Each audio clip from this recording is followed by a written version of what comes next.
difference. Chapter 1. The braziers in the torture chamber had burned low while Irene waited for the Count to arrive. The stone wall behind her back was cold, even through her layers of clothing, dirndl, blouse, apron, and shawl, and the shackles scraped her wrists. Down the corridor, she could hear the sounds of the other prisoners. Suppressed tears, prayers, and a mother trying to soothe her baby. She'd been arrested at about 3 o'clock. It must be early evening by now. There were no windows in the dungeons, and she couldn't hear the bells in the castle chapel or the village church, but it had been several hours at least. She wished she'd had a bigger lunch. The door opened, and one of the guards poked his head in to check that she was still there. It was a pro forma inspection, not serious. After all, she was chained to the wall, in a locked torture chamber, deep under the castle. How could she possibly go anywhere? His assumptions would have been correct, if she hadn't been a librarian.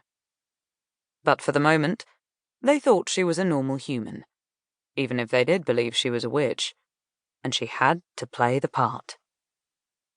Irene knew that the people in the small Germanic village next to the castle would be particularly devout in their prayers that night.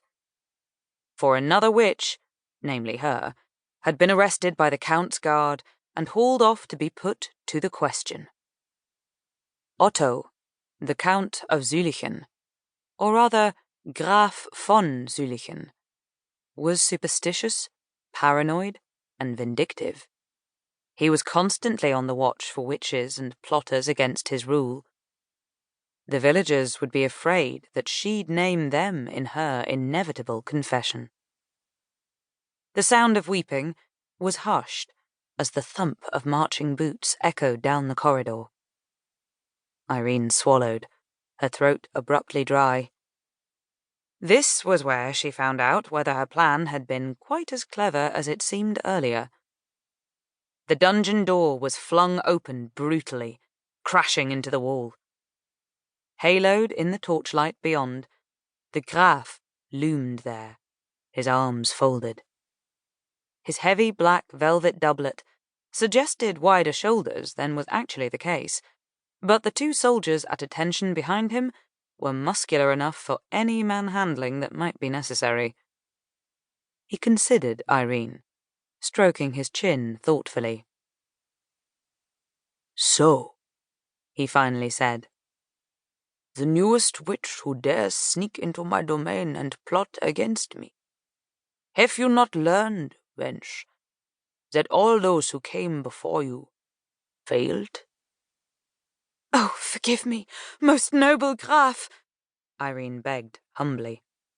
She knew that her German was too modern for this time and place, but he would probably be only too happy to take it as additional proof of witchcraft. "I was a fool to come here. I cast myself at your feet and beg for mercy." The Graf looked surprised. "You admit your guilt?" Irene looked down at the floor, trying to squeeze out a tear or two. "You have chained me in iron, your grace, and there is a crucifix on the door. I am bound, and my satanic master will no longer help me." "Well." The Graf paused, then rubbed his hands together. "Well, this makes a pleasant change. Perhaps I will not have to question you as harshly as I did your sisters. Confess all your evil doings, and name your accomplices, and you may yet be spared from damnation." "But I have done such dreadful things, most noble Graf." Irene managed a heartfelt sniffle. "How can I befoul your ears with my confession? You are a nobleman, far above such things." As she'd hoped, that gained his full interest. "Wench, there is nothing you can tell me that I have not already..."